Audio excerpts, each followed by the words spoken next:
এখন এই রাজ্য কেন্দ্র ঝামেলা করে এখন লাভ নেই। এখন যেটা দরকার সেটা হচ্ছে মানুষকে কিভাবে আমরা মানুষকে কীভাবে এই কষ্ট থেকে বাঁচাতে পারি, কি কষ্ট কতটা মানে যেই যন্ত্রণার মধ্যে আছে সেইখান থেকে কীভাবে বার করতে পারি, সেটাই আমাদের লক্ষ্য হওয়া উচিত।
কতজন উঠে যায়, কতজন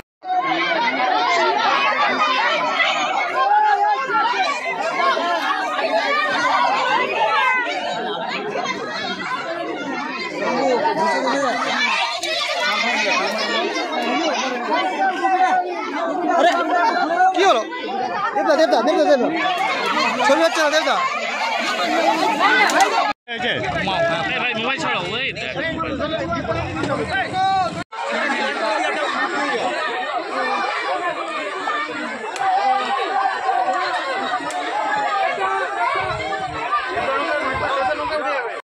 যাবে না, ঠিক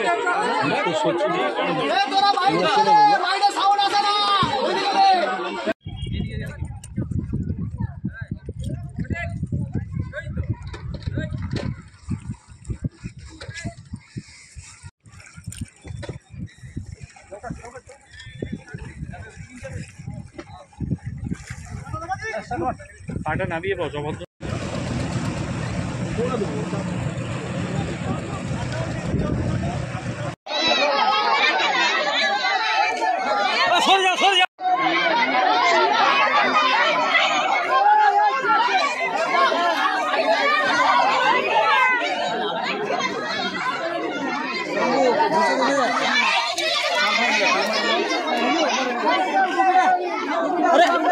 কি হলো? দেবদা ছবি হচ্ছে না দেবদা। এবং আজকে নয়, বছরকে পর বছর আমাদের চেষ্টাকে মানুষের কষ্ট কিভাবে ভাগ করে নেওয়া যায় এবং মানুষকে এই সময় কিভাবে পরিষেবা যেন দেওয়া যেতে পারে। এবং অনেক বাড়িগুলো জলের তলায় আছে, দেখতেই পাচ্ছেন, এবং অনেক বাড়িতে বাচ্চারা আছে, খাওয়া দাওয়ার অসুবিধা হচ্ছে। সেই ত্রাণের জিনিসগুলো যেন আমরা পৌঁছতে পারি, এইটাই চেষ্টা। দাদা, ত্রাণ নিয়ে মানুষের মধ্যে একটা হাহাকার, একটা মানে ত্রাণ নিয়ে সমস্যা। দেখুন, এটা সত্যি, কারণ কতগুলো মানুষ, কতগুলো বাড়ি জলের তলায় আছে, কিন্তু আমাদের চেষ্টাকে যেই বাড়িগুলো পৌঁছতে পারেন, যেই বাড়িগুলো থেকে আক্ষেপ বা কষ্ট আছে, সেই বাড়িগুলো পৌঁছে তাদের আক্ষেপ, তাদের ক্ষোভটা, তাদের কষ্টটা যেন আমরা ভাগ করে নিতে পারি। দাদা, কাল থেকে আবার নিম্নচাপের ভ্রুকুটি, আবার জল বাড়ার একটা আশঙ্কা তৈরি হচ্ছে। তো এইটা তো প্রকৃতির জিনিস, এখানে তো আমাদের কারোর কিছু করার নেই। মানে ইটস সামথিং যেটা ন্যাচারাল ক্যালামিটিস, মানে যেখানে কোনো সরকার, কোনো মানুষ, কোনো প্রশাসন, কোনো মন্ত্রী কিছু করতে পারবে না।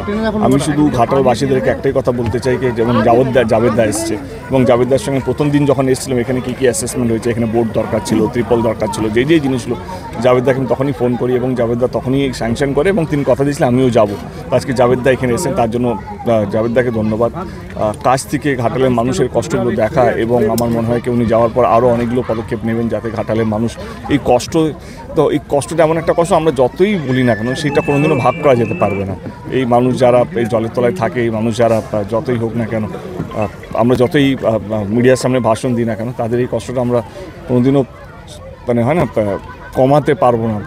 এইটা একটাই হবে কি আমাদেরকে সবাইকে একসাথে থাকতে হবে, একসাথে কাজ করতে হবে এবং এই মানুষের পাশে থাকতে হবে। দাদা, কোনো কেন্দ্র চিঠি দিয়েছো তুমি এই আমাদের রাজ্যের দিদির সাথে কথা, সিএমের সাথে কথা হয়েছিল এটাকে নিয়ে। সিএম নিজেই একটা চিঠি পাঠিয়েছে এবং আমার মনে হয় সিএম চিঠি পাঠিয়েছে সেটাই সবচেয়ে বড় চিঠি আমাদের রিপ্রেজেন্টেটিভ হয়ে, আমাদের নেত্রী হয়ে। তো আমার মনে হয় কি এখন এই রাজ্য কেন্দ্র ঝামেলা করে এখন লাভ নেই। এখন যেটা দরকার সেটা হচ্ছে মানুষকে কীভাবে আমরা মানুষকে কীভাবে এই কষ্ট থেকে বাঁচাতে পারি, কি কষ্ট কতটা মানে যেই যন্ত্রণার মধ্যে আছে সেইখান থেকে কীভাবে বার করতে পারি, সেটাই আমাদের লক্ষ্য হওয়া উচিত। জাভেদ থেকে ধন্যবাদ।